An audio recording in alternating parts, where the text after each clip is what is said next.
ဖျက်ခင်ရဲ့ကျေးဇူးတော်ကိုချီးမွမ်းပါတယ်အားလုံးကိုမင်္ဂလာပါလို့နှုတ်ခွန်းဆက်ပါတယ်ကျွန်တော်တို့ Christmas ရာသီဖြစ်တဲ့အတွက်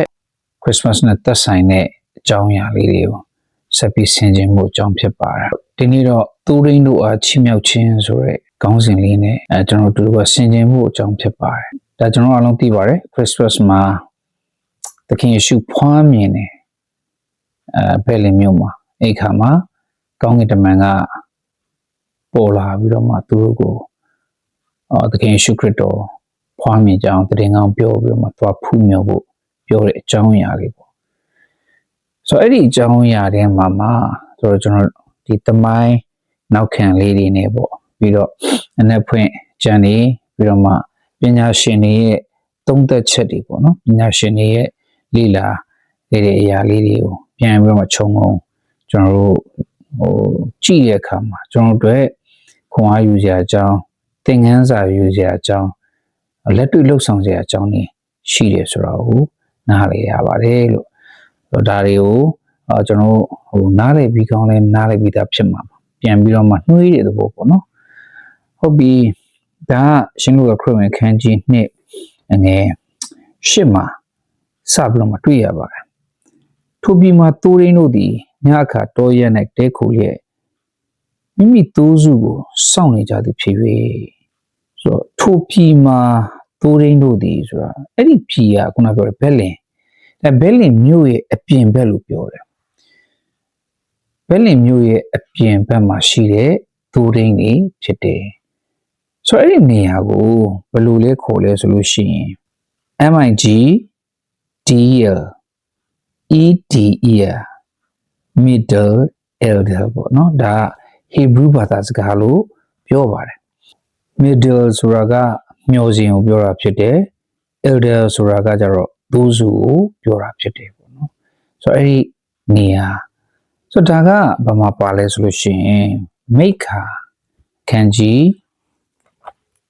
လေးခန်းငယ်ရှစ်မှာပါပါတယ် O Elder Lens စီအောင်တို့သမီးနေရာကုန်းတင်သည်အစိုးရလိမ့်မည်အရင်တည်သောအာဏာတည်ပြန်လိမ့်မည်နိုင်ငံတော်သည်ယေရုရှလင်တို့သမီးလက်သို့တဖန်ရောက်လိမ့်မည်ဆိုတော့ဒါက prophecy ရှိတာပေါ့ prophet ပြုချက်ရှိတယ်ဆိုတော့ကျွန်တော်တွေ့ရတယ်ဆိုတော့ဒီ middle elder ဆိုတာကကြတော့မျှော်စင်ဖြစ်တယ်တိုးတွေကိုစောင့်ကြည့်တဲ့မျှော်စင်ဖြစ်တယ်ပေါ့နော်ခုနသူတို့ဒီရှင်းပြတဲ့လူကာနှစ်ထဲမှာပါတဲ့ထိုပြီးမှတိုးရင်းတို့သည်ညအခါတောရက်၌တဲခိုရက်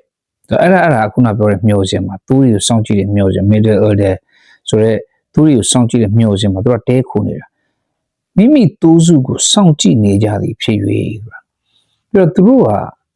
ဒီပုံမှန်တိုးရင်းနေမဟုတ်ဘူးတဲ့ဒါယေရုရှလင်မှာ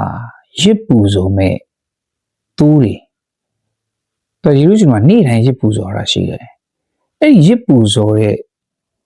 တိုးတွေကိုမွေးရတဲ့တိုးတွေနေဖြစ်နေတာဒါအံ့ဩစရာကောင်းပါတယ်ပြီးတော့သူတို့တွေကဘယ်သူတွေကခန့်ထားတာလဲဆိုလို့ရှိရင်ဒီယေရုရှလင်မှာရှိနေတဲ့ဗိမာန်တော်အကြီးအကဲအာနာရှိတဲ့ပုဂ္ဂိုလ်တွေကခန့်ထားတာ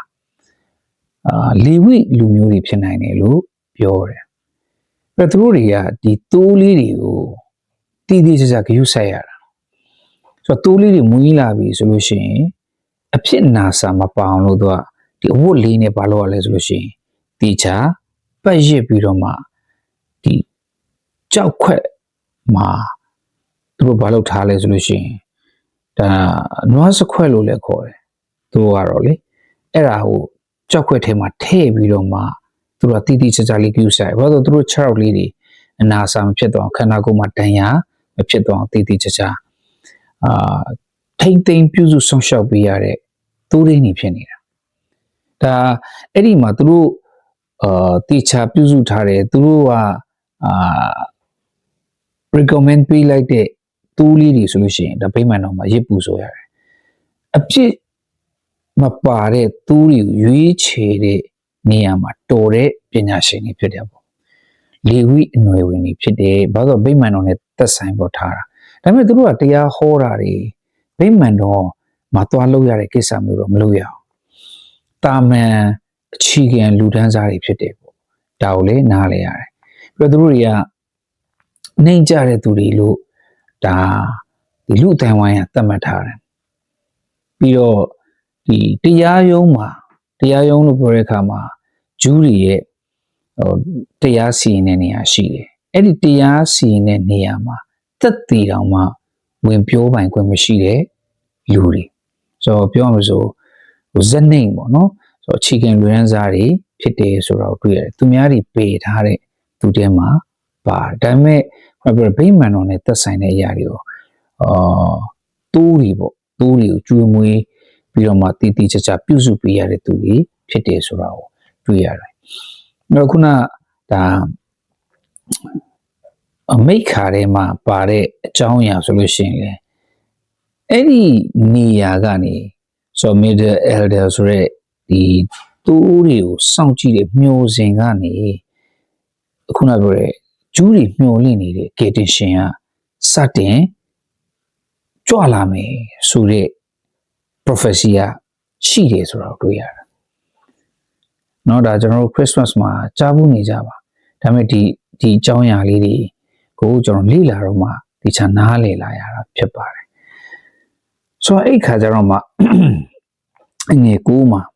လူကနဲ့ငယ်9မှာထာဝရဘုရား၏ကောင်းကင်တမန်သည်သူတို့အနားမှာပေါ်လာ၍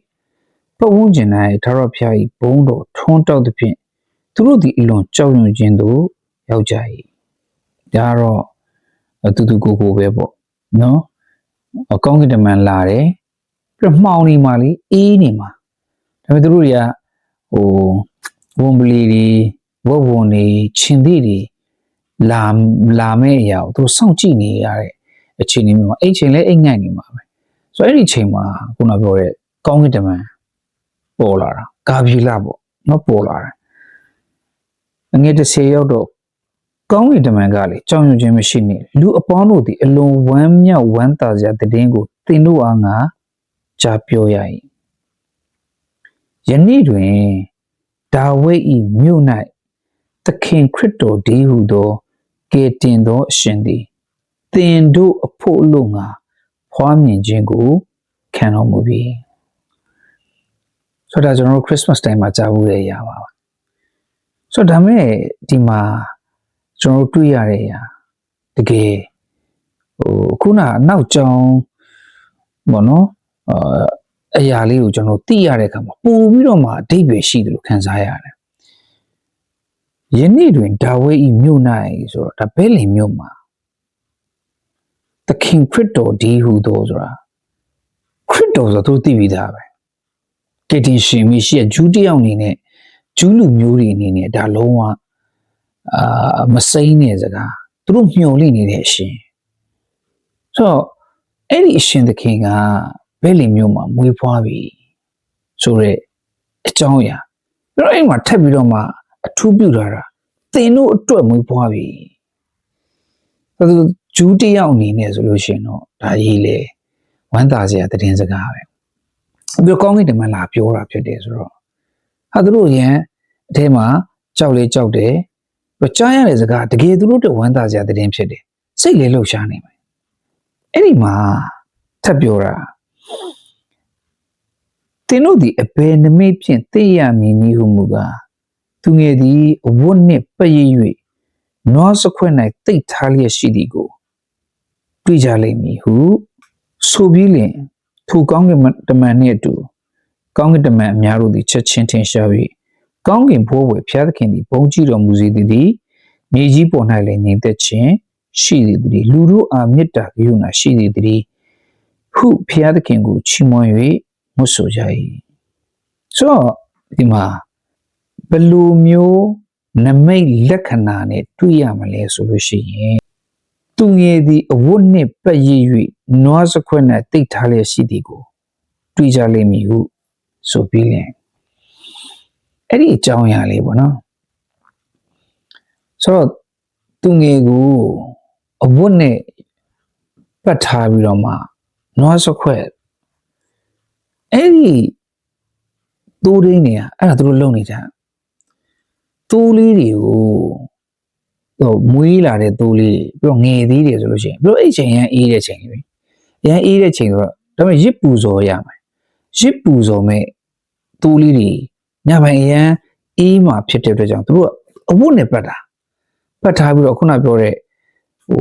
ကောက်ယူဖြစ်မှာပေါ့နော်သူတို့စီမှာလဲဒီလိုနွေးတဲ့ဥစ္စာတွေ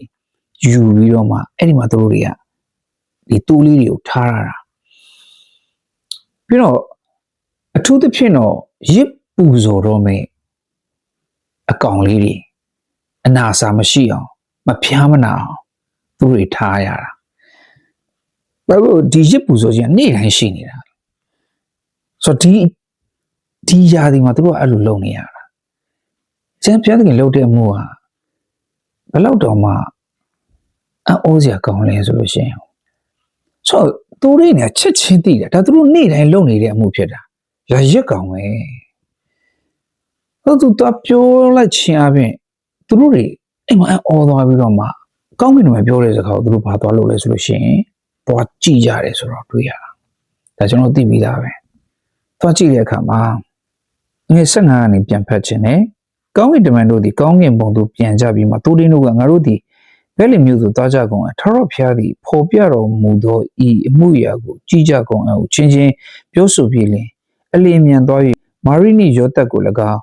နွားစခွက်၌တိတ်ထားလျက်ရှိသောသူငယ်ကို၎င်းတွေ့ကြ၏ဒါကကောင်းကင်တမန်လာပြောတဲ့အတိုင်းသူတို့တွေတွေ့လိုက်တယ်ဆိုဒီမှာဘာလို့မြင်ရလဲဆိုလို့ရှိရင်ဘုရားသခင်ကတကယ်ကယ်တင်ရှင်ခရစ်စမတ်ချိန်ခါခရစ်တော်ကြွလာတဲ့အရာကိုပထမဦးဆုံးအသိပေးတဲ့သူတွေကဘယ်သူတွေလဲဆိုလို့ရှိရင်တကယ်အဲ့ဒီအချိန်ခါကာလတော့လူအတိုင်းဝိုင်းထဲမှာအနှိမ့်ပါဆုံးလူသားတွေကိုဘုရားသခင်ပြောတယ်ဆိုတာတွေ့ရတယ်ဒါပါလဲဆိုလို့ရှိရင်ဘုရားဒီအဆင့်တန်းမခွဲခြားတော့ဘုရားဖြစ်တယ်လူမျိုးမရွေးဘာသာမရွေးဘုရားသခင်ဒီချစ်တဲ့ဘုရားဖြစ်တယ်ကယ်တင်ရှင်ဖြစ်တယ်ဆိုတော့တွေ့ရတယ်ထိုခရစ်တော်ဒီ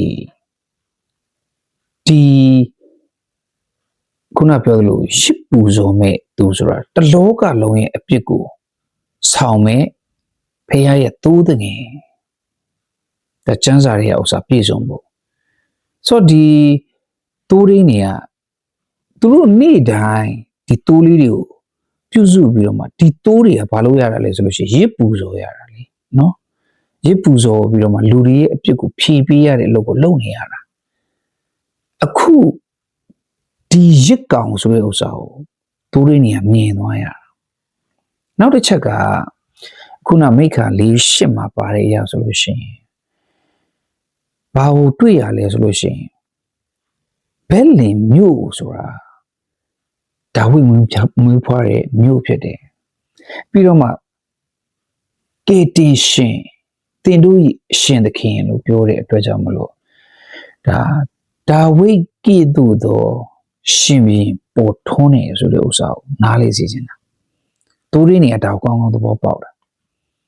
ပြီးတော့မှဒါဝိကဲ့သို့ဣတိလလူမျိုးတွေကိုချစ်ချင်းမေတ္တာနဲ့အုပ်ချုပ်မဲ့ရှင်ဘီဒါကိုလည်းထပ်ပြီးတွေ့ရတယ်ဆိုတော့ဒီချက်တွေကခုနဒီတိုးရင်းတွေကကောင်းကောင်းသဘောပေါက်သိရှိနားလေသွားတယ်ပြီးတော့တိုးရင်းတွေကိုကြည့်ဘာကိုတွေ့ရလဲဆိုလို့ရှိရင်ကောင်းကင်တမန်လာပြောတဲ့အခါမှာသူတို့ကချက်ချင်းမြို့တွေကိုသွားပြီးတော့မှသွားကြည့်တာလမ်းပြတဲ့သူလည်းမရှိသူလိုက်ရှာမှာနော်နွားတင်ကုတ်တွေမြို့ထဲမှာလေဒါနွားတင်ကုတ်တွေအများကြီးရှိနေတာပဲဘယ်လင်မြို့ထဲမှာလူတွေကလည်းအများကြီးဖြစ်နေတာပေါ့ဆိုဘယ်အိမ်မှာရှိမလဲဆိုသူတို့တအိမ်ဝင်တအိမ်ထွက်သွားပြီးတော့မှလိုက်ရှာရမှာပဲဒါပေမဲ့တနေရာမှာဓာတ်ဟုတ်ဆိုလို့ရှိရင်သွားတွေ့တာဖြစ်နိုင်တယ်သူတို့ကကြားရတဲ့သတင်းစကားကိုဝမ်းမြောက်စရာသတင်းစကားကိုသူတို့ကိုယ်တိုင်လက်တွေ့ယုံပြီးတော့မှတွားရှာခြင်းအပြင်လက်တွေ့လှုပ်ဆောင်နေဆိုတာလက်တွေ့ယုံကြည်တယ်ဆိုတဲ့ဥစ္စာကိုသက်သေပြတာတွေ့ရတယ် ဒါကျွန်တော်အသက်တာထဲမှာလဲဖះစကားဖះနှုတ်ကပတ်တော်ကြားတယ်ဆိုလို့ရှိရင်ကျွန်တော်လက်တွေ့ဒီမှုရအောင်လှုပ်ဆောင်ဖို့ ਨੇ စိတ်ချယုံကြည်ဖို့အတွက်လူတွေဒါသူတွေနေရာကျွန်တော်တို့သင်ပေးတဲ့သင်ခန်းစာဖြစ်တယ်ဆိုတော့နားလေရပါတယ်ပြီးတော့မှအငယ်ဆက်ခွန်မှာတွေ့ပြီးလျင်မိမိတို့ကြားရသောထိုတငယ်ဤအကြောင်းစကားကိုအနှံ့ပြပြောကြ၏သူရင်းတို့ပြောသောစကားကိုကြားသောသူရှိသည်များတို့သည်အံ့ဩခြင်းရှိကြ၏ဆိုတော့အံ့ဩစရာကောင်းတာမေရှိယကယ်တင်ရှင်ဖျားလောကကိုကြွလာတယ်လူစားတီလာခံနေဆိုတဲ့အကြောင်းအရာကိုပထမဦးဆုံးသတင်းကောင်းလိုက်ပြောတဲ့သူတွေကဘာသာရေးသမားတွေမဟုတ်ဗိမာန်တော်တွေကရှစ်ပရောဟိတ်မင်းတွေမဟုတ်ဘူးဖာရိရှဲတွေမဟုတ်ဇတ်တုကဲတွေမဟုတ်တကယ်လူရဲ့အတိုင်းဝိုင်းထဲမှာအနှိပ်ပါဆုံးဖြစ်တယ်ဒါပေမဲ့သူတို့ကအစီခံနေတဲ့ဗိမာန်တော်ကိုအစီခံနေတဲ့သူတွေနေသူတို့အားဖြင့်ဣဝံဂေလိသတင်းစကားကိုစပြီးတော့မှကျန်တဲ့သူတွေကကြားရတယ်ဒါဂျူးတွေကြားထဲမှာဆိုလို့ရှိရင်တော့ဒါဘာလဲဆိုလို့ရှိရင်တိပြီးသားငါတို့ကောင်းကင်တမန်တွေလာပြီးပြောတယ်ခရစ်တော်ဖွားမြင်မယ်လို့ပြောတယ်အဲ့ဒီခရစ်တော်ကိုငါတို့ဖူးမြင်ရပြီသူ့အထဲမှာဝမ်းမြောက်ခြင်းနဲ့သူတို့ပြန်ပြောတယ်ဆိုတာတွေ့ရတယ်ဒီနေ့ဒါကျွန်တော်တို့သင်ပေးနေတာကျွန်တော်တက်တာထဲမှာလည်းအဲ့ဒီခရစ်တော်ယုံကြည်လက်ခံထားပြီဆိုလို့ရှိရင်ဒီတိုင်းမထားပါနဲ့ကျွန်တော်တို့ကြံတဲ့သူတွေကိုလည်းအဲ့ဒီအကျိုးအမြတ်ကိုရရှိဖို့အတွက်ပြောဖို့လိုအပ်ပါတယ်ကြံတဲ့သူတွေကိုလည်းအဲ့ဒီသတင်းကောင်းကိုပြန်ပြီးတော့မှဝေမျှဖို့အတွက်လိုအပ်ပါတယ်ဒါကျွန်တော်တို့ပုံသက်တည်ယူရမယ့်အရာဖြစ်တယ်ဆိုတော့နားလည်ရတယ်ဒါကြောင့်ဒီအကြောင်းအရာသည်ကျွန်တော်ကြားဘူးနေကြရပါပဲဒါပေမဲ့ဒီထဲမှာရှိနေတဲ့ဘုရားသခင်လှုပ်တကယ်အံ့ဩစရာကောင်းပါတယ်သူရင်းနေဆိုတာခုနပြောတဲ့ဒီလေဝိလူမျိုးတွေဖြစ်တယ်အခုနလူတွေကလူအတိုင်းဝိုင်းထဲမှာဆိုလို့ရှိရင်တရားရင်ဆိုင်တဲ့အခါမှာတက်တည်တော်လိုက်ခွင့်မရှိတဲ့လူမျိုးတွေဒါပေမဲ့အဲ့လိုလူမျိုးတွေဖះချစ်ပြီးတော့မှတကယ်ဝမ်းသာစရာလူတွေကိုအပြစ်ကကယ်ချွတ်မဲ့ကယ်တင်ရှင်ကြွလာတယ်ဆိုတဲ့အကြောင်းအရာသူတို့အပြင်ပထမဦးဆုံးစပြီးတော့မှပြောစီတယ်ဆိုတဲ့ဥစ္စာဖះသခင်ဒီကျွန်တော်တို့ရဲ့အခြေအနေဘလောက်ပဲနှိပ်ပါနေပါစေသူကအဲ့ဒီအရာပေါ်မှာကြည်တာမဟုတ်ပါဘူးကျွန်တော်ရဲ့နှလုံးသားကျွန်တော်တို့ရဲ့နှိမ်ချခြင်းကျွန်တော်ရဲ့ဖះပေါ်မှာယုံကြည်ခြင်းအပေါ်မှာကြည်ပြီးတော့မှတုံးပြနိုင်တဲ့ဘုရားဖြစ်တယ်ဆိုတာကိုလည်းထပ်ပြီးတော့မှဆင်ခြင်မိပါတယ်ဒါကြောင့်ဒီနေ့ခရစ်တော်လောကကိုကြွလာခြင်းအဲ့ဒီအချိန်ကတော့အခုနပြောတဲ့လောကရဲ့အပြစ်ကိုဖြေရှင်းသွားမယ်ရစ်ကောင်ဖြစ်နားလည်ရတယ်ပြီးတော့မှဂျူးတွေအတွက်ဆိုလို့ရှိရင်တော့ဒါကဒါဝိဒ်ကဲ့သို့သောရှင်ဘုရင်ဖြစ်မယ်ကျန်တဲ့လောကသားတွေအတွက်ဆိုလို့ရှိရင်တော့ဒါဒီဝိညာဉ်ရေးရမှာကျွန်တော်တို့ရဲ့အသက်ဝိညာဉ်ကိုကယ်တင်နိုင်တဲ့တပါးတည်းသောအရှင်ဖြစ်တယ်ဆိုတဲ့အရာကိုနားလည်ရတယ်ပြီးတော့မှတူရင်းနေခဲ့သူပင်ကျွန်တော်တို့ဒီတဲ့ဧဝံဂေလိသတင်းစကားကိုသူတစ်ပါးအပြန်ပြောဖို့အတွက်အရေးကြီးပါတယ်ဒီခရစ်စမတ်ဆိုတာပို့ပြီးတော့မှပြောလို့ကောင်းတယ်ပို့ပြီးတော့မှဒီအကြောင်းအရာကိုသူဘာကိုဝင်ငှဖို့အတွက်သူရင်းနေခဲ့တော့ဧဝံဂေလိသတင်းစကားကိုဝင်ငှသက်သေခံခြင်းအဖြစ်အသက်တာထဲမှာဘုရားသခင်ရဲ့အမှုတော်ထမ်းတော်သူများဖြစ်ပါစေလို့ကျွန်တော်ဝင်ငှခြင်းပါတယ်အားလုံးပေါ်မှာဘုရားခင်တာ၍ကောင်းချီးပေးပါစေ